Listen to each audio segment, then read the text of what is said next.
Una, mu- muchos nos dicen que nosotros escogimos estar aquí y primero, antes que nada, yo quisiera decirles que nosotros no escogimos este lugar. Con mucho gusto, la verdad es que yo no lo quisiera. Me dio mucho gusto conocer tantos ángeles como ustedes que nos han apoyado y nos han arropado, acuerpado, como tú nos dices, Rosy, ¿no? Y no merecedores de tanto cariño y apapachos. Sin embargo, el camino pues nos puso aquí, ¿no? Con la desaparición de nuestros hijos. Entonces, sí ha sido muy importante porque las víctimas hemos sido estigmatizadas, hemos sido desvaloradas, hemos sido invisibilizadas, no solamente por la sociedad, sino por las mismas instituciones de procuración de justicia, inclusive muchas veces de aquellas que son también, que se encargan de ver el tema de los derechos humanos. Entonces, como familias, nos hemos visto en la necesidad de actuar, porque si no lo hacemos nosotros, ¿quién va a buscar a nuestros desaparecidos? Entonces, con los antecedentes de las madres de Argentina, con las madres de Chile, perdón, con los compañeros de los exguerrilleros de las FARC en Colombia, que tuve la oportunidad de conocer y que tuvieron que ver con este convenio de paz que se firmó en 2014. Creo que todos estos antecedentes nos llevaron a comprender en México también que teníamos que hacer algo las familias y tener que trabajar no solamente en buscar a nuestras personas desaparecidas, sino en lograr algo más que fuera una reconciliación y una construcción de una paz que nos llevara a la prevención de estos delitos, a la prevención de los riesgos que conlleva a que nuestros jóvenes sigan desapareciendo. Si bien las desapariciones se siguen dando día con día, es un trabajo que tenemos que hacer no solamente las familias que nos vemos inmersas en este fenómeno, en ese flagelo que nos está quitando a nuestros hijos. Y nosotros lo hemos dicho muchas veces, ese trabajo que hacemos no lo hacemos nada más por los que no están, sino por todos y cada uno de los que en este momento nos están escuchando también, porque es un trabajo para todos. Y es difícil que lo puedan entender porque lamentablemente mientras no les pasa, no les preocupa ni les ocupa. El hecho de que nosotros como familias de Acapulco en busca de sus desaparecidos vengamos de la creación de la Arquidiócesis de Acapulco, nos ayudó mucho el hecho de trabajar con un diálogo, con una negociación con instituciones, con la misma sociedad, en tratar de trabajar de una manera más tranquila, conociendo los ejes a los que tenemos que llegar para poder tener un acercamiento con las personas, inclusive con los victimarios, para poder obtener información de dónde pudieran estar las personas que actualmente se encuentran desaparecidas. Esto conlleva un trabajo no tan rápido, es un trabajo de tiempo, es un trabajo de empoderarse uno primero, de fortalecerse, de contenerse, ¿no? De trabajar mucho para poder estar preparados física y mentalmente, que yo creo que igual y no lo estamos al 100 pero tratamos de hacer nuestro mejor esfuerzo, porque el mismo amor que sentimos pues por nuestros familiares es el que nos mueve a llevarnos a ese trabajo. La segunda pregunta, para no alargarme tanto en cuando nos dices que qué nos revelan sobre las raíces. Bueno, en esas raíces yo te puedo hablar de las violencias que va, eh, las raíces para nosotros nos conlleva hablar de una desigualdad de género, de la cultura de la violencia, de la falta de educación, de la pobreza y la exclusión social, de la falta de accesos a la justicia, que esas son las dinámicas sociales, culturales y económicas que conllevan a las violencias y aunado a esto es la corrupción, ¿no? Y la impunidad que tiene inmerso a México en un 98%, que los estudios así lo dicen. Y si hablamos mundialmente, es el 99%. Mientras no haya personas, mientras no haya carpetas que sí, que sean judicializadas por un mal manejo desde que tú levantas la denuncia, una mala integración de carpeta, no podemos judicializarla, no puede haber personas detenidas. Entonces, mientras no haya personas detenidas, los delitos siguen y siguen y siguen, porque igual mientras no haya cuerpo, no hay delito que perseguir. Entonces, esa impunidad, esa corrupción que vive y reina aquí en México es la que hace que estos delitos, ese tipo de violencia, vayan diversificándose al grado de que el crimen organizado cada vez tiene mayores oportunidades de buscar el dinero, de ir reclutando cada vez más y más jóvenes y poniéndoles como carne de cañón. Gracias. Muchas gracias, Emma. Invito ahora a continuación a Miguel para que responda a esta primera ronda. Gracias, Miguel. Sí, un saludo a todas y todos. Permítanme reconocer que el hecho de que estén en este diplomado ya es un hecho de que sienten un llamado. O ya están en él o quieren profundizarlo y comprometerse más. Pero eso es exactamente lo que las víctimas nos representan. Son un actor que ha irrumpido, que no estaba esperado ni diseñado, que no viene de una organización, de una ideología, de un programa político, social y cultural.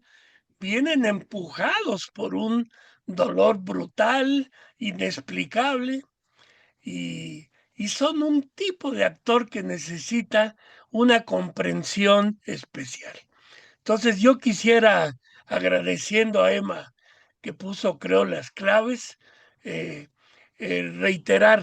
eh, Segundo, se enfrentan a un sistema de justicia que no tiene capacidad ni jurídica, ni forense, ni de investigación, ni de búsqueda.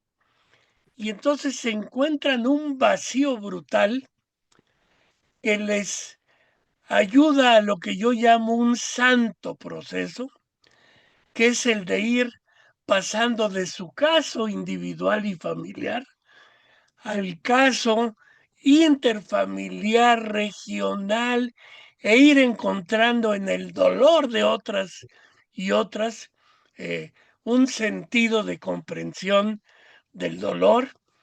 Pero, tercero, las víctimas viven un proceso efectivamente de pasar de beneficiarias o demandantes de una justicia a convertirse en sujetos, a convertirse en una cabeza propia, con organicidad, con un coraje, con una desconfianza, con una prisa distinta a la de otros movimientos sociales, pero que van gradualmente pasando del dolor a la conciencia, pasando del dolor a que el amor al desaparecido se convierta en una energía de movilización, de lucha, de búsqueda y de cambio.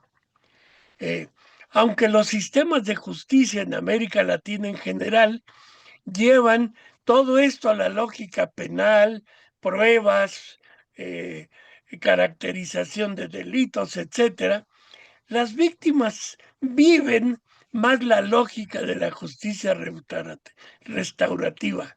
¿Cuál es la verdad? ¿Qué pasó? No me digan que la verdad jurídica es la verdad. La justicia, más allá de castigar al perpetrador, que es la lógica penal, las víctimas aman y buscan la dignidad y la justicia para los suyos, no para el cabrón, no para el perpetrador, sino para el doliente. Y tercero, no lo buscan solo como doliente y víctima defensiva, sino en defender su proyecto de vida, su proyecto de dignidad. Y por eso las víctimas en este proceso de nosotros se han convertido en un actor de cambio, que empujan a renovar los sistemas de justicia en toda su dimensión jurídica, legislativa, institucional, mecanismos, y donde el Estado no cumple, las víctimas no esperan. no dependen del derecho que le dan los gobiernos, dependen del derecho que ellas mismas empujan y vivan. Así que bienvenidas, bienvenidos, y las víctimas nos piden acompañarlas, no dirigirlas, Ujú. no empujarlas, es ir a su lado serenamente en un proceso que pasa por su articulación regional. Son una experiencia de luz, dolorosa, pero ejemplar. Muchas gracias, Miguel, y cerramos esta ronda con la doctora Gaby. Adelante. Gracias. Pues yo les comparto un poco lo que sí se ve, sí, ¿verdad? Lo que hice, ¿no? Para ir haciendo este análisis que es muy similar, pero más bien que coincidimos mucho con Emma y con Miguel, ¿no? En esta propuesta. Pues yo quiero empezar diciendo que algo que muchas mujeres buscadoras eh, piensan sobre la verdad y sobre buscar la construcción de paz, es que cómo pueden hablar de perdón y de reconciliación si no ha llegado la justicia. Quiero compartirles que en un espacio de análisis una mujer buscadora preguntaba, ¿a quién perdono? ¿Con quién me reconcilio si no conozco el rostro de quien se llevó a mi hijo y a mi hija? Entonces es un proceso diferente, como ya dijo Miguel, el ir construyendo esta propuesta, ¿no? Y yo creo que sí tiene que ver con unas preguntas que nos formulan aquí, que es un límite ético y político para muchos que estamos acompañando, ¿no? Porque no podemos hablar de reconciliación mientras no exista la verdad, como ya se ha dicho. Mientras no se haga justicia, mientras no se exigen garantías reales, realmente reales de no repetición, ¿no? Y hasta encontrarlos, como bien dicen, en el tema de las búsquedas. Bueno, y aquí yo quiero enfatizar un poco precisamente desde un proceso y desde una construcción un tanto metodológica, que para construir esta construcción de paz y reconciliación necesitamos resignificar. Y yo hablo de este resignificar precisamente desde hacia adentro, lo endogrupal, que significa reinterpretar su identidad, su dolor, sus prácticas desde dentro cuando dejan de nombrarse, por ejemplo, víctimas y se autodominan colectivos de vida, ¿no? O colectivos de esperanza. Y resignificar también estas propuestas hacia afuera, exogrupales, que significa resignificar las relaciones con los grupos de externos, es decir, con instituciones, con las sociedades dominantes, con movimientos, con medios de comunicación. Aquí diríamos con iglesias, ¿no? Con diferentes iglesias o grupos religiosos. Em, y por ejemplo, esta propuesta exogrupal es cuando exigen que se reconozcan no como víctimas dolientes, sino como sujetos políticos, con voz, con propuestas. Esto para el cambio de ir construyéndose, ¿no? Y aquí también, como yo les decía, en esta metodología que yo les propongo, es por ahí creo que hay un micrófono. Sí. Yo les propongo es desde las metodologías pues descoloniales y ciertamente desde lo que yo he trabajado desde las propuestas feministas y descoloniales, ¿no? Entonces aquí para ir construyendo esta o hacer esta construcción de paz desde estos grupos, yo hablo precisamente pues de metodologías descoloniales como es la sorografía. Esta sorografía, como lo plantea Aida Hernández, que recientemente presentó su libro y que iba a estar aquí en el panel de Exhumar la Esperanza, es escribir desde la sororidad, por un lado, ¿no? Desde la escucha de las voces que históricamente fueron silenciadas. Yo también hablo en estos procesos de hablar de una doloridad que es colectiva, que es el dolor compartido entre mujeres, familias, es lo que llamamos las familias del dolor y que Emma pues no, nos lo compartirá, ¿no? Es ese un dolor que no paraliza, ciertamente, sino que une, que funda comunidad, que genera fuerzas políticas, pero que se gesta desde esas familias del dolor, un dolor colectivo que les hace salir adelante. Otra propuesta que hablo es de la pedagogía del amor, que no es un amor en abstracto ni romántico, como a veces se han caracterizado, ¿no? Es lo que pasa por en este caso, por los picos, por las palas, por el barro, por la tierra removida. Entonces, aquí vamos construyendo desde transformar lugares de muerte en lugares de memoria y dignidad, como hemos visto y como las mujeres buscadoras nos dignifican y nos dicen por dónde tenemos que caminar. Y aquí yo también hablo de la agencia. Ciertamente, la agencia, cuando una mujer comprende que se les ha quitado todo, incluso el miedo y el miedo de ser otra, ocurre algo bien poderoso que ya lo hablaron, ¿no? Que es el hacerse y reconocerse como defensoras de derechos humanos, como activistas, como constructoras de paz. Aquí una compañera Lore, buscadora de Morelos, decía, nosotras mismas nos hemos convertido en constructoras de paz, no porque lo hemos elegido, como bien decía Emma, sino porque ahora sabemos que es una propuesta para el contexto social y político, ¿no? Y esto es importante subrayarlo, no solo creo ya lo comentaba Miguel, ¿no? No solo darles esa agencia como activistas, sino que ellas se van descubriendo como activistas. Yo quiero decir que hablar de víctimas es hablar precisamente de sujetos políticos, ¿no? Entonces yo cuando diga víctimas, pensemos en sujetos políticos para ir construyendo estas propuestas. Y bueno, yo quiero decir que ellas las víctimas, los sujetos políticos, sujetos políticos, son una brújula ética para cualquier proceso de paz, porque marcan los límites. No hay paz sin justicia, porque producen verdad. No hay reconciliación sin memoria, y porque sostienen esperanzas. No hay futuro sin sus voces. La paz que vale la pena no se afirma en un escritorio, como bien lo sabemos, ¿no? Y yo lo hablo desde las academias, también desde las organizaciones de la sociedad civil o desde los grupos, ¿no? Que queremos acompañar de todo tipo de instituciones. Se cava, se teje, se canta, se construye día a día en los territorios, en medio del dolor, pero también en esa dignidad compartida. Y yo creo que estar y hacer esta propuesta de construcción de paz y reconciliación es transformar y nombrar, renombrar cómo nos vamos haciendo y cómo vamos potenciando la manera de construir juntas y juntos. Por ahí lo dejaría. Déjenme. Muchas gracias a los tres. Solamente refiero algunas ideas fuerza que me parece muy importante destacar de todo la riqueza que nos han compartido. Decía Emma, las víctimas estamos en un lugar que no fue pedido por nosotros. Allí nos pusieron los perpetradores de distintas formas de violencia.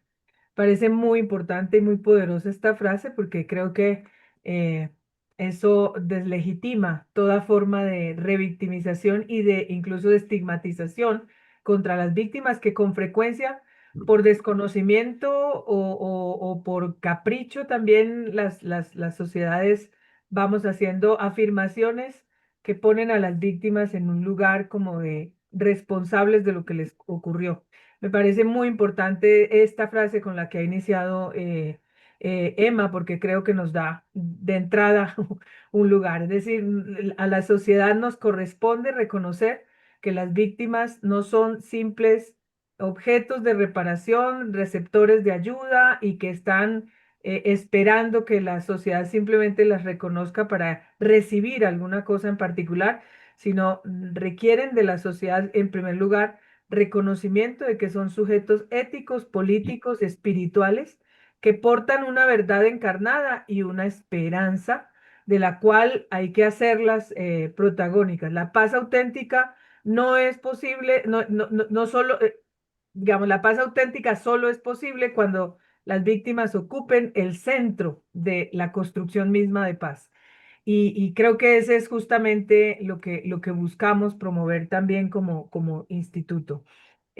Tanto Miguel como la doctora Gaby también han insistido en que debemos como sociedad caminar con ellas, al lado de ellas, con los oídos muy atentos para escuchar sus preguntas, sus necesidades, y como sociedad rodear esa búsqueda de respuestas, precisamente para ir allanando el camino de lo que requiere como transformaciones para que salga a la luz la verdad, salga a la luz la justicia y opere lo que tiene que operar para transformarse en verdaderas respuestas de paz sostenible, paz duradera. Y esas transformaciones pues justamente tienen que ver con esa lucha que las víctimas encarnan. Y una tercera idea que me parece muy importante, que Miguel también resaltó, decía con toda claridad que las víctimas son un sujeto que aparecieron en la medida en que nos permitimos como sociedades caer en espirales prolongados de violencia. No estaban en el diseño original ni de nuestras constituciones, y por lo tanto requieren en primer lugar también reconocimiento, que no es solamente un reconocimiento jurídico o como categoría de investigación, sino que no son solo cifras, no son solo categorías analíticas y de investigación, sino que son seres humanos con rostros, con historias y que necesitan en primer lugar comprender lo que han vivido.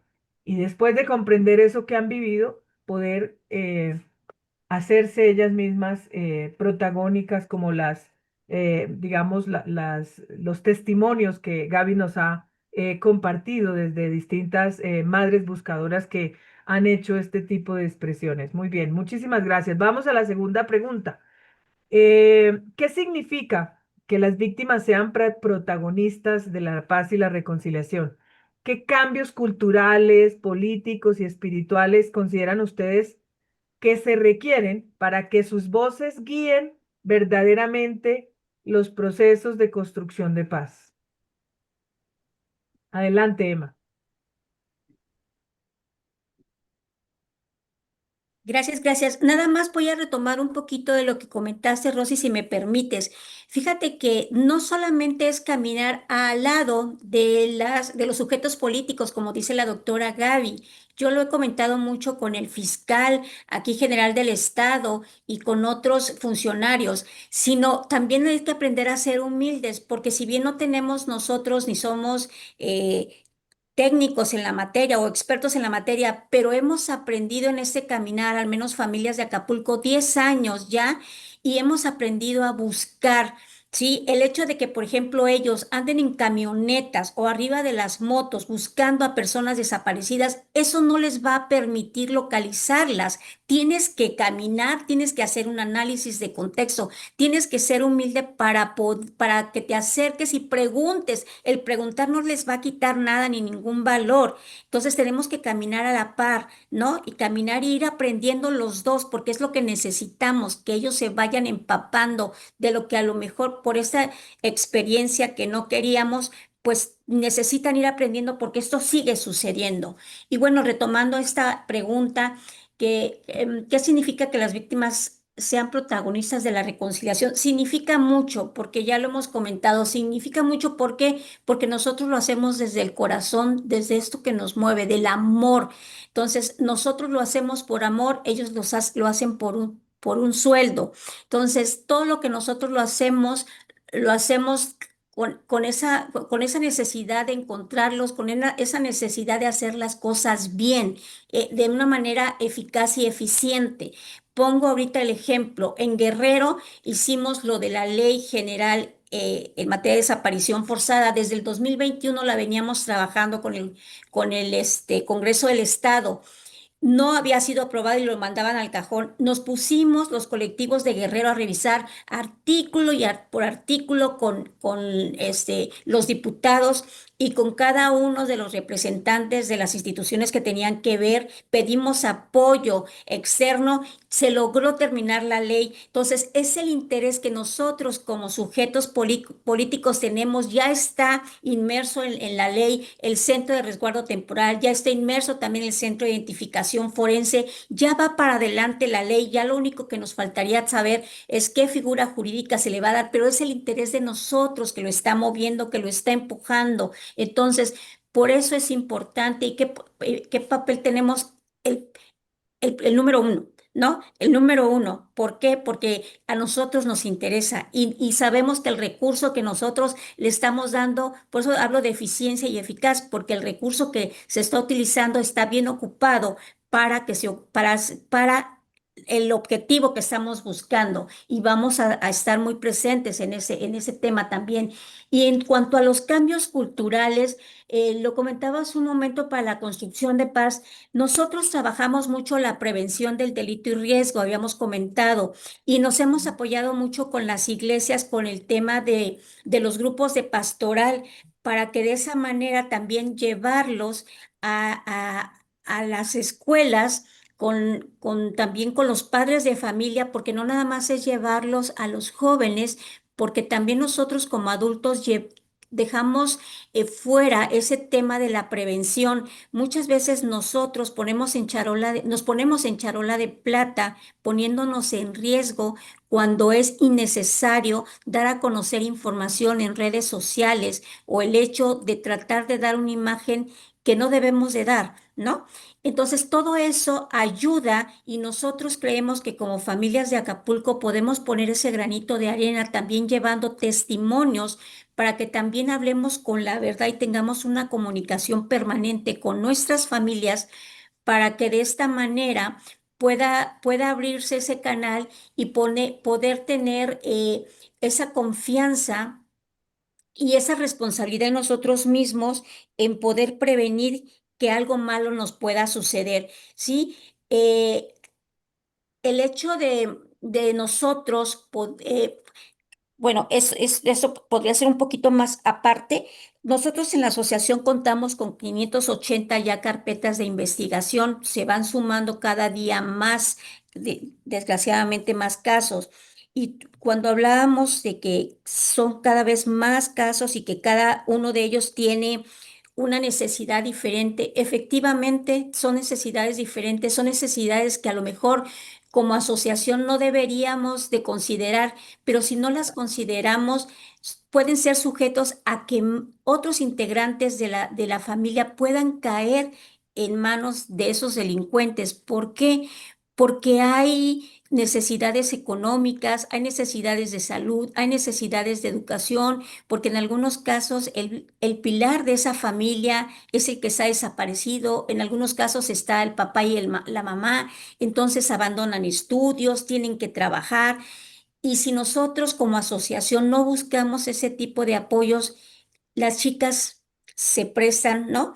Para ir a trabajos sexuales, los jóvenes con las drogas. Entonces, todo eso es un trabajo en comunidad que tenemos que hacer y que todos como sociedad tenemos que trabajarlo. Iglesias, de todos los sectores empresariales, industriales, la academia, efectivamente, y la academia no solo para recabar información de cuántas personas son desaparecidas y que dónde desaparecieron, sino de hacer algo justamente para poder ayudar a esos sectores vulnerables y poder buscar una solución para que ya no sigan desapareciendo tantos jóvenes, porque si somos realistas, pudiéramos darnos cuenta que lo que más desaparece son jóvenes. Al rato ya no van a existir. Vamos a ser una sociedad vieja porque los jóvenes nos los están robando, nos los están desapareciendo. Y con eso termino mi intervención. Gracias.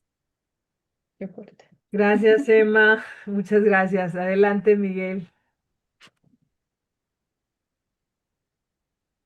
Micrófono. Abre tu micrófono, Miguel. Ya. Me gusta mucho lo que planteó Gaby y con esa base y ahorita siguiendo la ruta de Emma, yo diría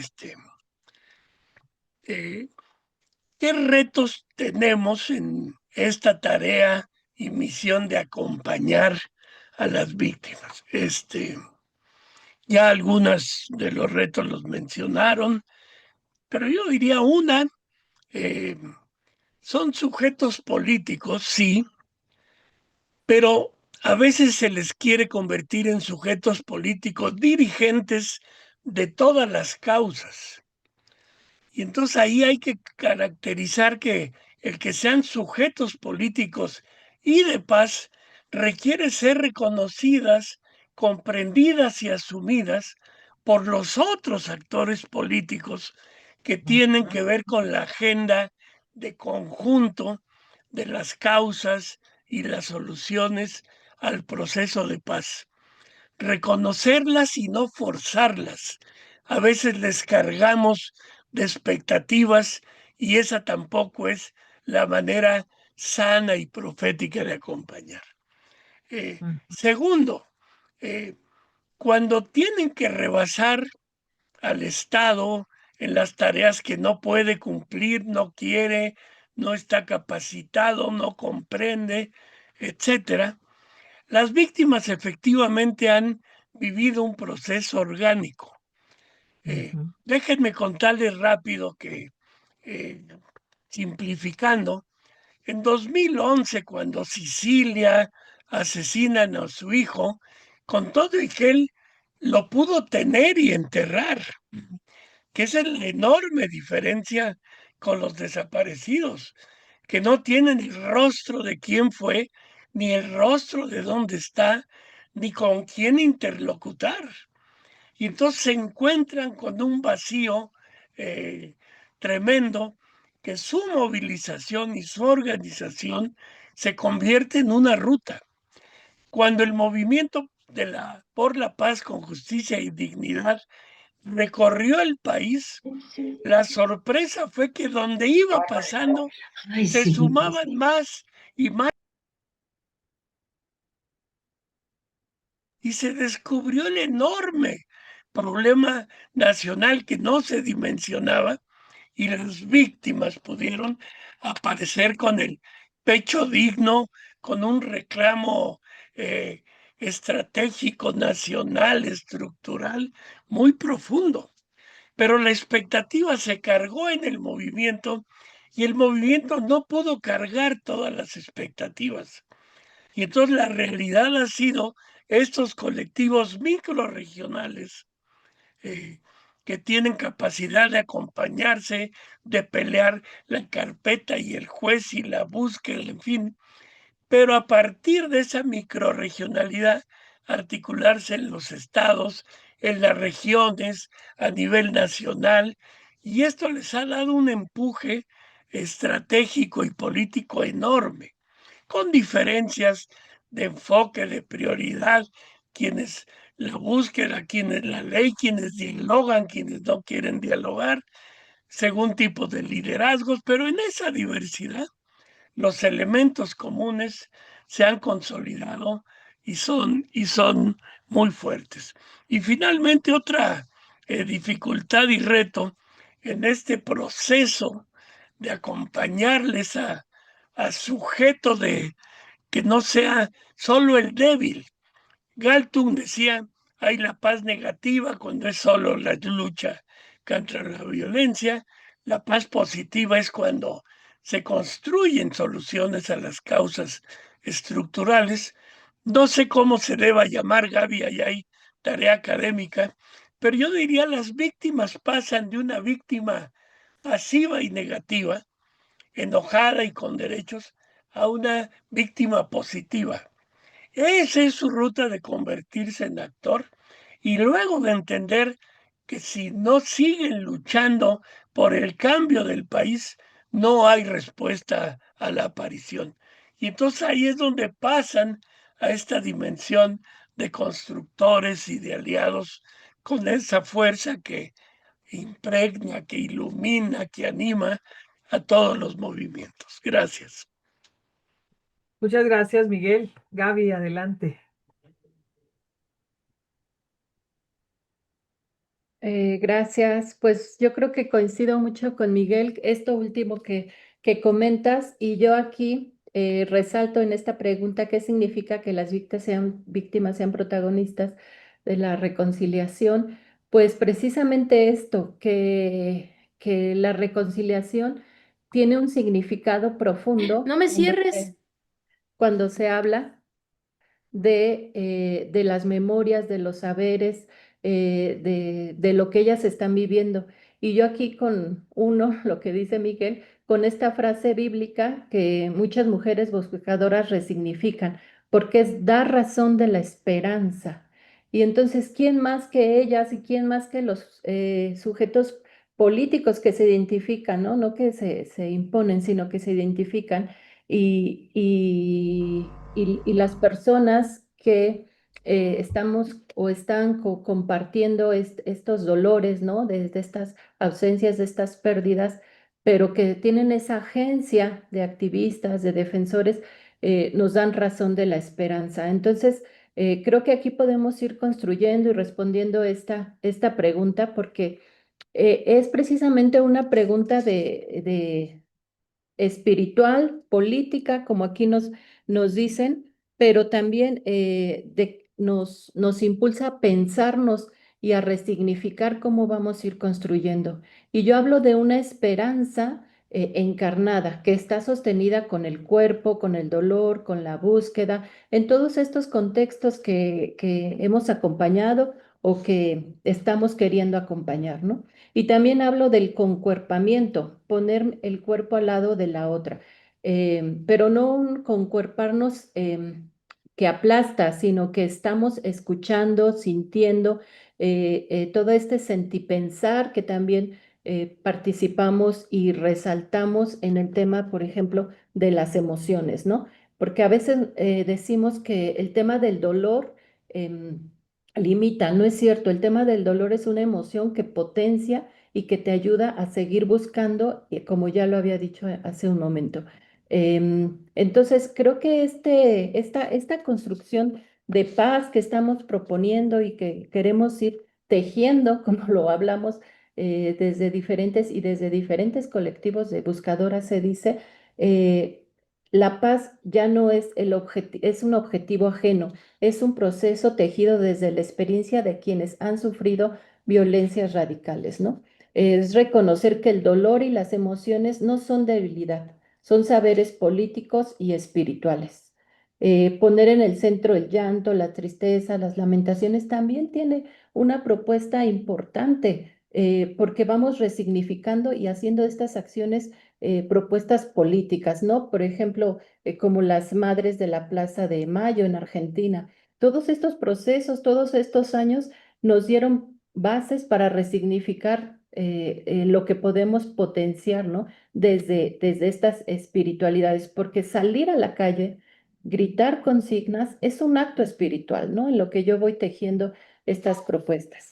Y también propongo, ay, yo no tomé el tiempo, pero bueno, propongo hacer pensar diferente todo lo que tiene que ver con lo político y lo espiritual. Digo, yo soy teóloga y entonces mi línea va por ahí. Bueno, hice el doctorado en estudios críticos de género, también con el tema de la potencialidad de las mujeres buscadoras en el cruce con la espiritualidad. Yo puse espiritualidad feminista, pero mis conclusiones fueron que muchas mujeres, muchas sujetas políticas, muchas buscadoras no se identifican como feministas. Y entonces solamente respeté y quité la etiqueta, ¿no? Aprendí en el eje de espiritualidad, de iglesias y espiritualidades, decimos que las buscadoras son las maestras, porque nos enseñan a ir deconstruyendo incluso desde la academia estos saberes, ¿no? Y entonces yo dejé esta propuesta que va desde la espiritualidad de las mujeres buscadoras como tal, que se representa como un acto político en los ritos, en los rezos, en los cantos, en las resistencias y las resistencias juntas. Y también hablo de esta propuesta de la teología encarnada, que precisamente retoma la antropóloga Aida Hernández, y es una teología encarnada con los procesos de acompañamientos. Y yo decía también que es una teoespiritualidad, porque encontramos en la espiritualidad signos de cómo comprendemos y cómo entendemos la experiencia del Dios dentro de nuestras ausencias y dentro del dolor de las buscadoras.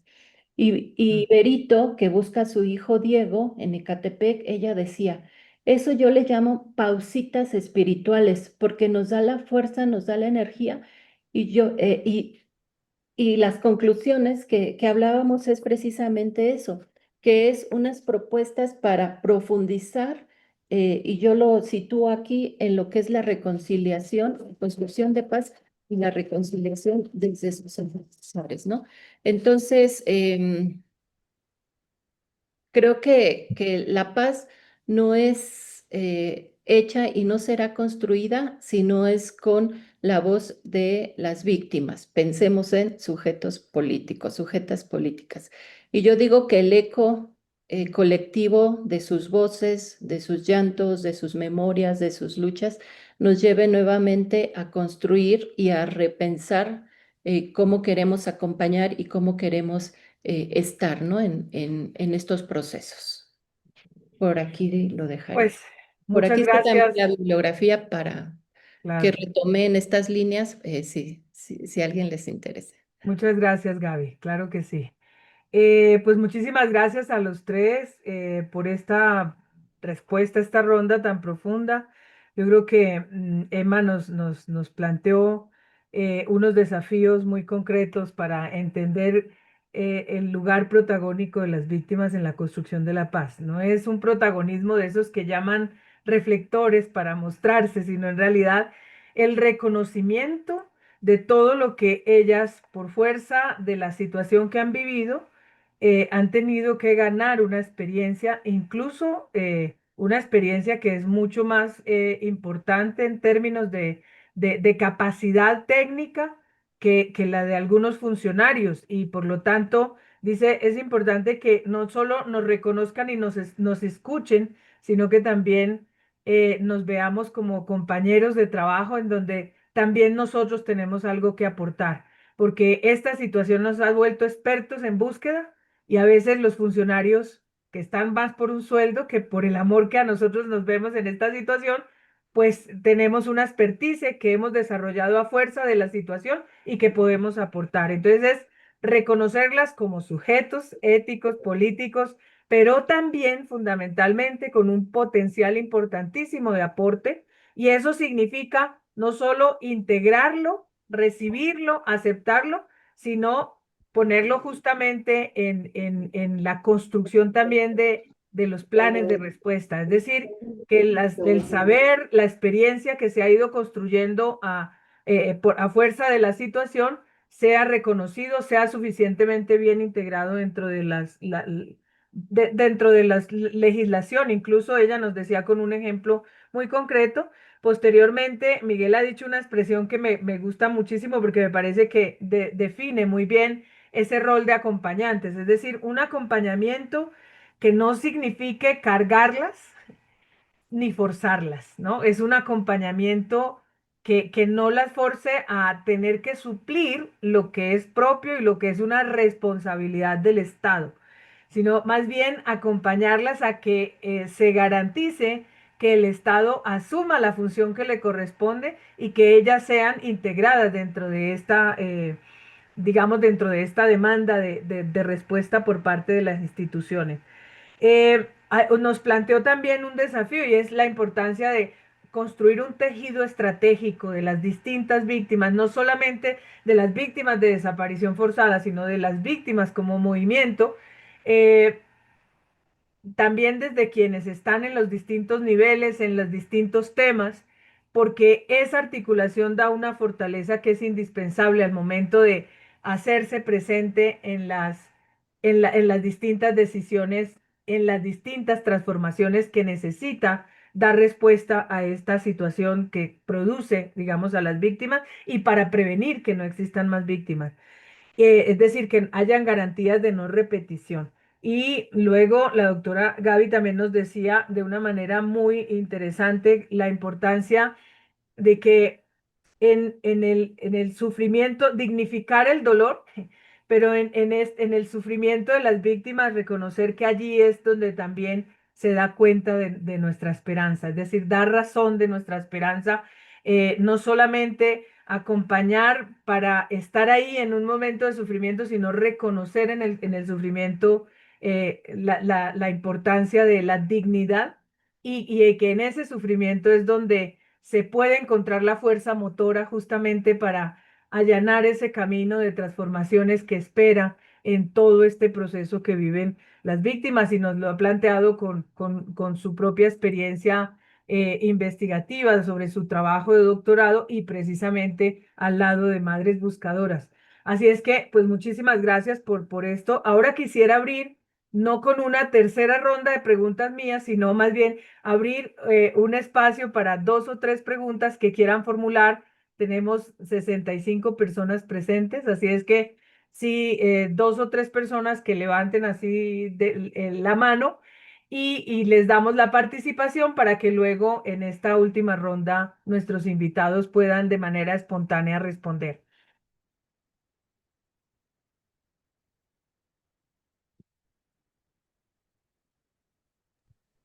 Aquí el abuelo le gustaría hablar, pero no encuentro cómo Antonio, te levantar la estamos mano. escuchando mal, te estamos escuchando con retorno. Tal vez tienes 2 aparatos conectados, se te oye mal. Sí, ya, pero yo voy a parar este. Listo. Ya, pero yo tengo que salir. Sí, ahora. Mejor, Ahora sí. sí. Buenas Adelante. tardes. ¿Cómo está, maestra? Qué gusto verla. Muy bien. Adelante, Antonio. Es, es muy interesante este tema porque víctima puede clasificarse desde los desaparecidos. Venimos estudiando y conviviendo con comunidades indígenas desde hace más de una década y me voy dando cuenta que en estos tiempos la ausencia del hombre o de la mujer o de los hijos está causando la disgregación de las familias indígenas, ya que en el momento en que el padre se va a trabajar por meses y regresa un día, 2 días y se vuelve a ir, o la esposa por ayudar se va a trabajar, los niños quedan solos, no tienen educación, no tienen guía, y ya un poco mayores también se van a buscar pues el pan de cada día. Entonces he visto cómo las familias indígenas están siendo disgregadas y allí hay una pérdida también. Entonces me ha sido muy difícil el estudio para ayudar en este caso y sí me gustaría plantearlo aquí, proyectos de cómo ayudar a las comunidades que están en vías de desaparición también. Bueno, esto es lo que quería plantear, porque sí quiero seguir ayudando a las comunidades, pero gracias a Dios con ustedes, que son profesionales y que me escuche y le llegue al corazón, poder hacer algo por esta gente que es tan linda, tan inocente, pero con educación totalmente retrógrada, es decir, sin educación, pues están a las manos de Dios, pero ni el gobierno ni nadie pone atención en ellos. Muchas gracias. Gracias, Antonio. Jean Mendieta nos ha escrito una pregunta vamos a escuchar las 3 intervenciones y luego para quien quiera responder de parte de los invitados. Jean Mendieta nos ha enviado una por el chat, una pregunta que me parece muy interesante. Dice, ¿cómo podemos navegar los acompañantes y los mismos colectivos que tenemos propósitos y horizontes comunes, nuestras propias diferencias entre diversos colectivos y organizaciones? Es decir, aunque tengamos horizontes comunes, hay diferencias entre los mismos colectivos y organizaciones de víctimas. ¿Cómo aprender a hacer acuerdos mínimos para trabajar juntos en medio de sociedades divididas? Esa es la pregunta de Jean, que, bueno, son en realidad dos preguntas. Y finalmente creo que alguien estaba levantando la mano, pero decía usuario Zoom y ya no lo veo. Adelante. No, si te identificas, por favor, porque no tenemos tu nombre. Ok, buenas tardes. Un gusto saludarles. Mi nombre es Dulce María García. Soy de la Arquidiócesis de Acapulco. Retomando lo que comentó Emma en cuanto a trabajar en conjunto con las escuelas, con los jóvenes, como para revertir un poquito la desaparición. Me gustaría saber cuál sería pues el plan o el proyecto que se tiene y cómo podemos apoyar en este aspecto. Yo pertenezco a la pastoral social de mi parroquia y desde ahí acompañamos a víctimas. Si me permites, Rosy, contestar. Adelante, Emma. Hola, Rosy. Digo, Dulce, mira, sí, Dulce, sí. Nosotros lo trabajamos de esta forma. Hacemos nuestro plan, nuestro programa, nuestra planeación y nos dirigimos directamente con las escuelas. Pero si tú pudieras ser el enlace, lo pudiéramos ver perdón, y hacemos nuestra programación. Lo estamos trabajando desde el cuarto año de primaria. Vemos el tema de violencia, el tema de desaparición y también vemos violencia de género. Entonces lo podemos ver contigo si tú me haces favor de pasarme tus datos en corto y ya nos ponemos en contacto. ¿En qué iglesia estás? Y ya lo checamos. Y me daría mucho Claro que gusto, sí, la verdad. claro que sí. Gracias. Gracias. Sí, Gracias, Dulce. Gracias. Gracias.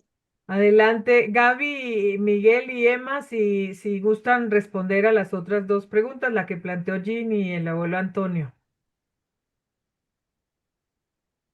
Les Gaby, adelante, como quieran. Yo le agregaría. Las víctimas nos piden un nuevo tipo de amor, un nuevo tipo de relación, valorándolas no por lo que les falta, no por lo que perdieron, sino por lo que son, por su amor, porque para ellos está vivo, para Ujú. ellos no hay todavía ese desprendimiento, es un amor por detrás del dolor. Entonces, es un abrazo distinto, no es en el vacío, es a la persona, silencioso, fuerte y hondo. Es acompañarles en su dignidad. No somos garantía de que va a aparecer con vida, cuándo, dónde.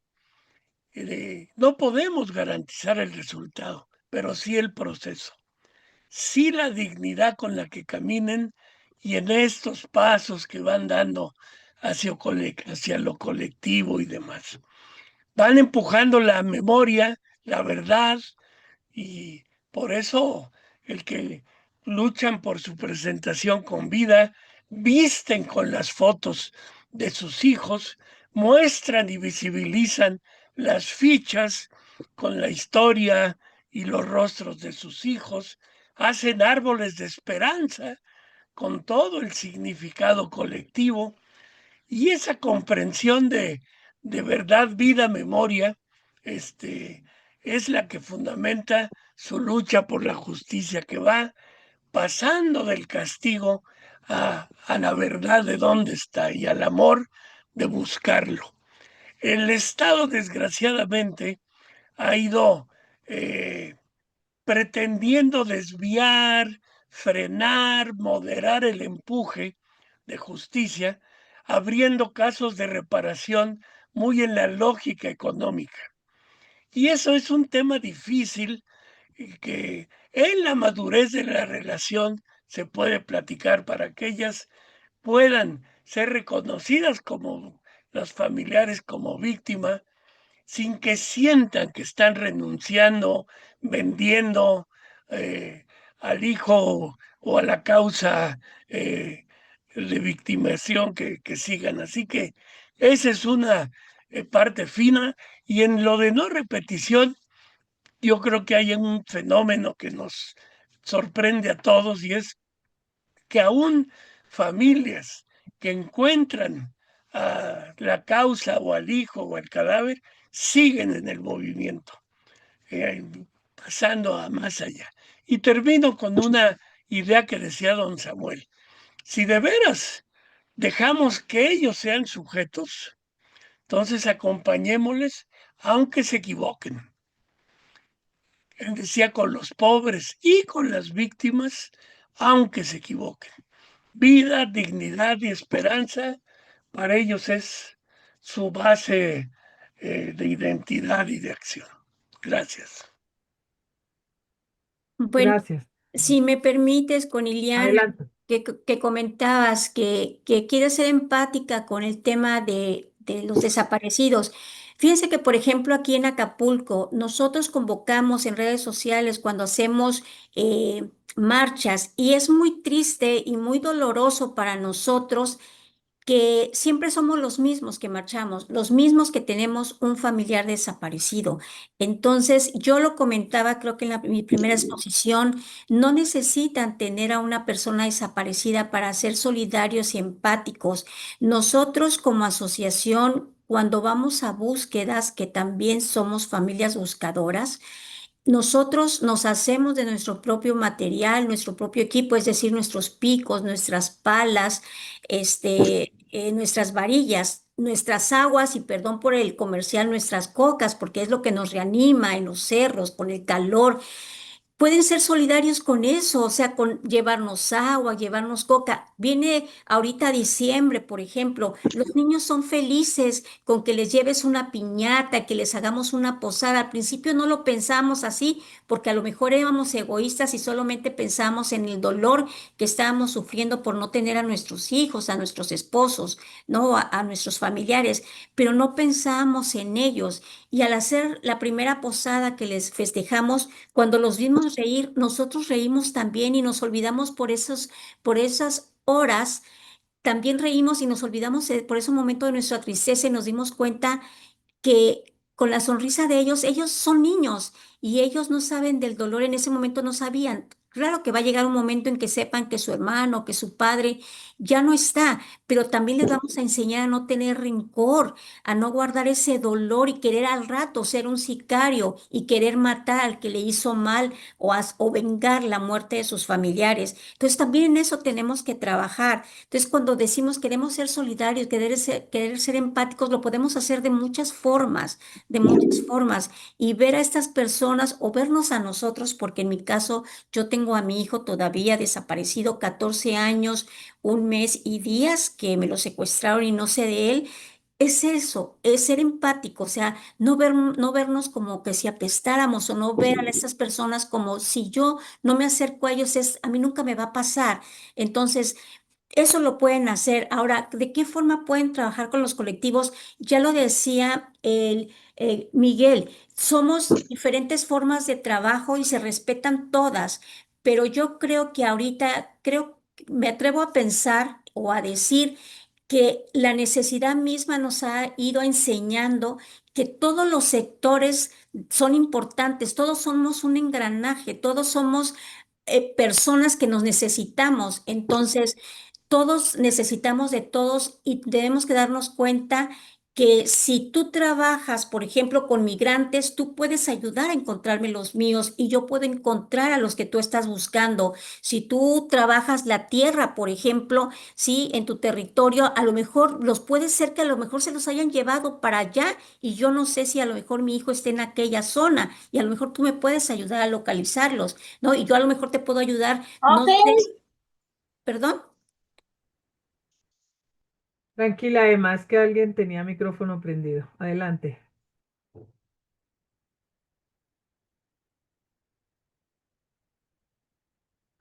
Está silenciada, Emma. Perdón, entonces podemos hacer esa articulación, decía yo, no solamente local, nacional e internacional, lo podemos hacer. Entonces es momento de que nos demos cuenta que nuestras autoridades están rebasadas, que el crimen tiene las manos puestas en todo y que es momento de que nosotros como sociedad actuemos y que ese engranaje se lleve a cabo para lograr una reconstrucción en el tejido social, una construcción por la paz y que ya no sigan pasando estas desapariciones y logremos encontrarlos a todos. Gracias. Muchas gracias. Gaby, no sé si quieres hacer una respuesta final. Bueno, un poco la compañera buscadora también de Acapulco. Bueno, creo que muchos saben que en el eje de iglesias y espiritualidades compartimos lo que se llaman buzones de paz, que es llevar un buzón como tal a las parroquias, a las iglesias, a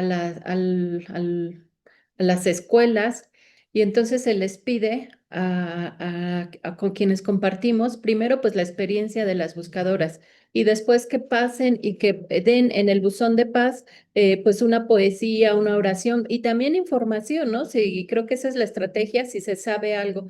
Pero este buzón de paz ha sido una herramienta bien interesante porque ya nos han pedido y a las buscadoras les han pedido que vayan y presenten este buzón de paz para ir articulando con la sociedad, con las iglesias, las escuelas, los niños, y en todos los lados cabe este buzón de paz, ¿no? Que aparte es una cajita muy sencilla que se forra, que se lleva. Ahorita en Ecatepec están la arquidiócesis de Ecatepec, o diócesis, no sé qué es, de Ecatepec, está ahí yendo o pidió a las diferentes parroquias de esa zona que el colectivo Uniendo Esperanzas vaya y comparta cada domingo, ¿no? Entonces, esas son maneras de ir sensibilizando e ir construyendo conciencia y de verdad que ha habido una respuesta casi al 99% muy, muy aceptable en ese sentido. Y lo otro que quería comentar, pues la agencia de las compañeras buscadoras, yo siempre digo que no son sujetas de estudio, sino son compañeras de investigación en mi caso, porque he estado con ellas mucho tiempo, sobre todo en estos colectivos del centro, pues vamos aprendiendo juntas, o sea, y es a veces estar ahí nada más, sin decirles una palabra, sin estar construyendo cosas, simplemente es estar y quizás hasta guardar silencio en las búsquedas, en los semefos,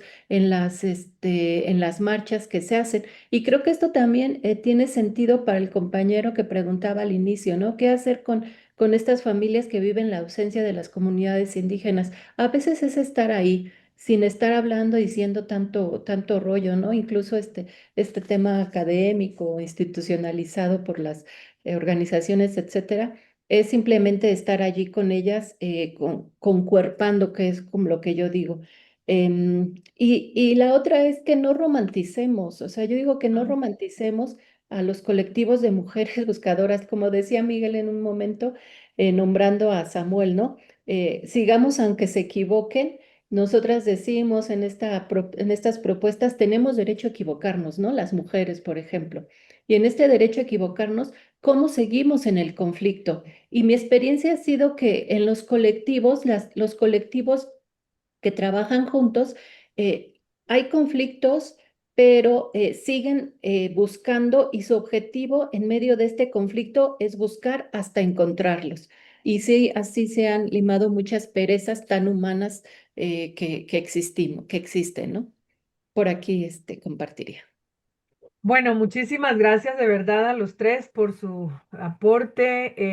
Seguramente que entre las y los participantes estarán muchas más preguntas, seguramente también por ¿y qué pasa con las otras formas de violencia? Por las víctimas de otros tipos de violencia, ¿no? Tenemos situaciones de desplazamiento forzado, tenemos situaciones de violencia contra las mujeres o basada en género, tenemos situaciones de violencia intrafamiliar, tenemos también violencia en los niveles escolares, tenemos reclutamiento forzado.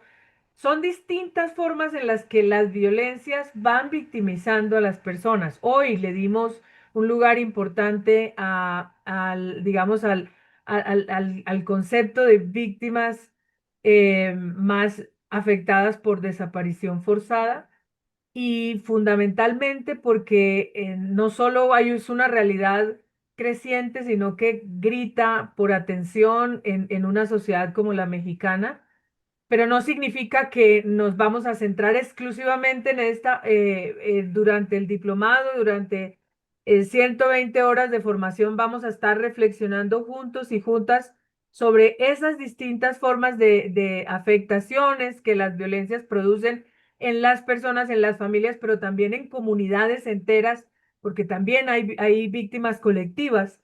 Y a partir de esa reflexión vamos a estar justamente interactuando. Yo quiero insistir mucho en que como Inspire tenemos el gran compromiso de trabajar incansablemente para que se reconozca que las víctimas tienen que tener un lugar céntrico dentro de cualquier proceso de construcción de paz. Y para poder lograr eso necesitamos muchas manos, muchos oídos en organizaciones basadas en fe, en una red de ayudadores que como primeros respondientes a quienes se dirige fundamentalmente este diplomado, es decir, esas personas que estamos en razón de nuestro oficio, de nuestro trabajo cotidiano, de nuestro apostolado adentro de una congregación religiosa, tenemos contacto con víctimas, o sea, si doy catequesis, nos llegan niños que vienen de procesos de victimización dentro de sus familias, dentro de sus... ¿Y qué hacemos frente a esas realidades que nos cuentan y a veces no sabemos qué hacer, cómo ayudarlos, cómo contenerlos o sencillamente cómo orientarlos hacia una respuesta un poco más estructurada? Y entonces para estas personas, primeros respondientes, se dirige este primer diplomado. El año entrante tendremos un segundo diplomado que busca un poco más, digamos, trabajar sobre un nivel de respuesta más sistemática, es decir, cómo desde instrumentos como el aporte, la perspectiva jurídica, la perspectiva psicosocial, de manera sistémica, pueden generar un acompañamiento que acompañe a las víctimas a esas luchas, a sus búsquedas, digamos, en ese protagonismo, en el ejercicio de su actividad, de su protagonismo en la construcción de la paz, tengan un acompañamiento un poco más sistemático. Entonces, por eso hemos hecho como esta escala en la que una formación está dirigida, esta en particular, a primeros respondientes, y una segunda formación el próximo año dirigida un poco más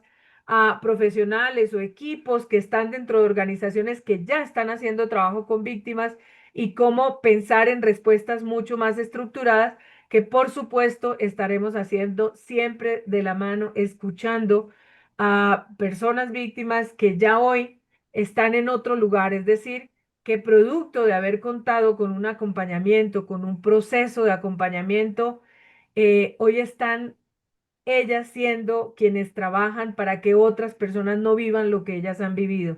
Y este es el tipo de experiencias que vamos a estar invitando y con quienes vamos a ir tejiendo poco a poco esta propuesta formativa, precisamente porque de esto es que nos hemos asegurado como Inspire. Hemos dicho siempre que nuestra propuesta no es una propuesta estrictamente académica, es el construir y gestionar conocimiento para ponerlo al servicio de los practicantes de la paz en las distintas esferas, combinando, poniendo en diálogo esos saberes, también lo académico, pero también las experiencias de distinto nivel que distintas organizaciones basadas en la fe. Entonces, sin más preámbulos, yo les agradezco infinitamente y le doy la palabra a Héctor Miranda para que haga la presentación muy a síntesis del equipo que va a estar al frente, hacerles la invitación a que quienes no lo han hecho se puedan inscribir dentro de este diplomado y para que vayamos cerrando ya la jornada. Adelante, Héctor. Hola, buenas tardes a todas y a todos. Efectivamente, solo serán unos minutos más. Primero que nada, agradecer por la participación, tanto a los ponentes, panelistas, Emma, Miguel, Gaby, por compartir la experiencia, lo que ustedes han ido viviendo y ahora pueden transmitir como sabiduría de la práctica. Y segundo, a todas las personas que se conectaron. Queremos hacerles saber que esto es parte de un diplomado. En el grupo ya hay un número de participantes que se han inscrito en este diplomado. Un diplomado que está siendo promovido por el Instituto de Filosofía en México y por el Instituto Interamericano de Paz y Reconciliación, INSPIRE. Queremos extender nuevamente la invitación para quienes no tenían conocimiento de esto. Es un diplomado de 3 meses. Comenzamos el día de hoy y concluimos en febrero porque tendremos una pausa en diciembre. Pero son 2 sesiones semanales de 4 a 6:30 martes y jueves, donde estarán acompañando estas sesiones personas que han acompañado procesos de construcción de paz y de acompañamiento a víctimas de violencia. Como bien se ha dicho, no es un tema eminentemente académico, afortunadamente tiene reconocimiento con validez oficial, pero sobre todo queremos llegar a aquellos que están haciendo esa labor, que están interesados en acompañar este tipo de procesos de todos los tipos de violencias o de víctimas de violencias, ¿no?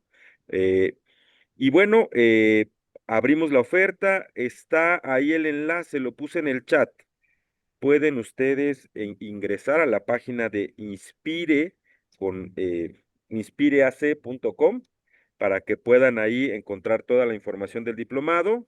Y, o si no, si ustedes por tiempos, por cualquier situación no pueden estar, por supuesto que pueden compartir con quienes crean que este curso puede ser de utilidad. Simplemente comparto la información que van a encontrar en nuestra página, el diplomado, a quienes va dirigido, aquellas personas que están acompañando procesos de construcción de paz, la pedagogía que tenemos. Son 4 módulos temáticos en los que abordamos desde la fundamentación, tanto conceptual, teórica, desde una ética del cuidado, desde una ética de la esperanza, hasta concluir en herramientas prácticas que ayuden a diseñar iniciativas comunitarias y pastorales para aquellas personas que están en este tipo de procesos para acompañar a víctimas de violencia. Un cuerpo académico de varias personas de México y de América Latina que están acompañando este tipo de procesos, y la inversión que tiene este diplomado es de 5,000 pesos, pero el instituto, en la alianza con el Instituto de Filosofía, ofrece becas de hasta el 50% para quienes estén interesados. E incluso, lo comentamos aquí, si es necesaria una beca mayor, superior al 50%, manden la carta solicitud y con gusto podremos considerar. Lo que queremos es poder incluir en este grupo formativo a aquellas personas que están acompañando estos procesos y, por supuesto, también fortalecer las capacidades. Ahí está la información. Nos da mucho, mucho gusto que estén aquí. Les damos la más cordial bienvenida a quienes ya forman parte de este diplomado, quienes se han animado a participar. Y bueno, más allá de que participen o no, que sepan que desde el Instituto Interamericano de Paz y Reconciliación queremos seguir tejiendo redes y alianzas de cooperación con todas y todos ustedes, vida religiosa, servidores públicos, académicos y personas de buena voluntad interesadas en formarse o estar presente en estos temas. De veras, muchas gracias. Y antes de concluir, quisiera pedirle a Daniel si nos transmite un video, dura 1 minuto y medio, pero son unas palabras del rector del Instituto de Filosofía, sobre todo para quienes ya se han animado a participar en este diplomado. Hola, ¿qué tal? Buenas tardes. Saludo a todos los interesados en participar en este diplomado de Inspire. Yo soy Jesús Montes, soy misionero Espíritu Santo. Estoy de rector en el Instituto de Filosofía. Como saben, el instituto está apoyando, vinculándose a estos trabajos de construcción de paz, especialmente pues con Inspire, haciendo la sinergia, y pues sabemos que es un trabajo amplio, que hoy es vital realizarlo y que requiere también un trabajo interdisciplinar, involucrar a muchos actores, que sea una perspectiva amplia y no inmediata, y también poder articularse en los territorios, a nivel regional, en los países y a nivel global. Por ello creemos que este trabajo que realiza Inspire abona bastante a este problema, a esta necesidad al ir fortaleciendo las capacidades personales, comunitarias, territoriales, y también dar herramientas para una construcción de paz que incida en políticas públicas. Nosotros apoyamos esta iniciativa y felicitamos por la calidad del personal que Inspire tiene para capacitar, para realizar esta labor. Pues estamos a sus órdenes, apoyando en todo lo que se requiera. Hasta luego.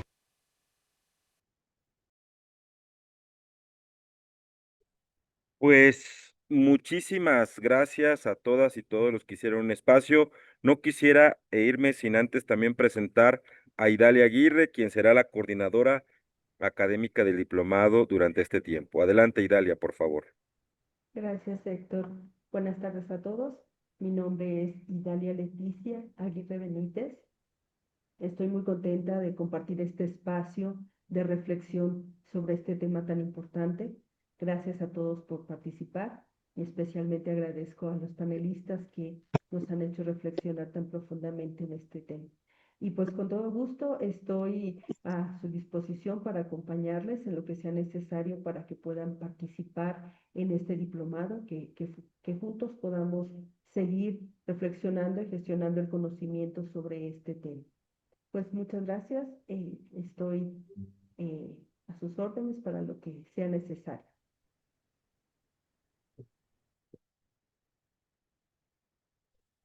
Y finalmente, no sé si Daniel pudiera prender su cámara, si puede.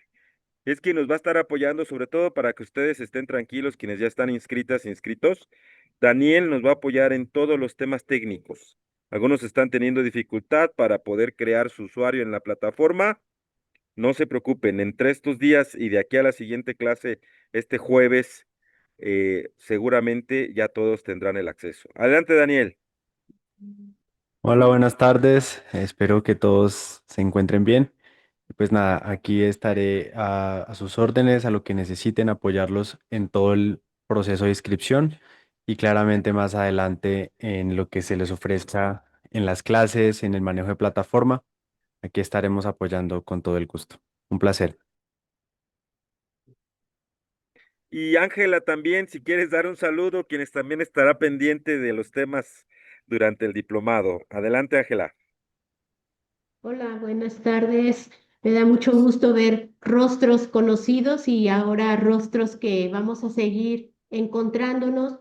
Y gracias porque la verdad este espacio fue muy, la verdad, como que nos pone en sintonía, en humanidad y que nuestra empatía vaya más allá del like, sino nuestra empatía verdaderamente sea de dignificación y también que nos dignifica a nosotros mismos y para poder apoyarnos mutuamente en este camino de caminos de una pedagogía del amor, ¿verdad? Nos hablaba Gaby, cómo poder generar esta sentipensar, todo lo que, eso es lo que queremos generar en el diplomado, de que sea más allá de respuestas, de que nosotros somos los que vamos a apoyar, sino verdaderamente cómo caminar juntos en esta experiencia que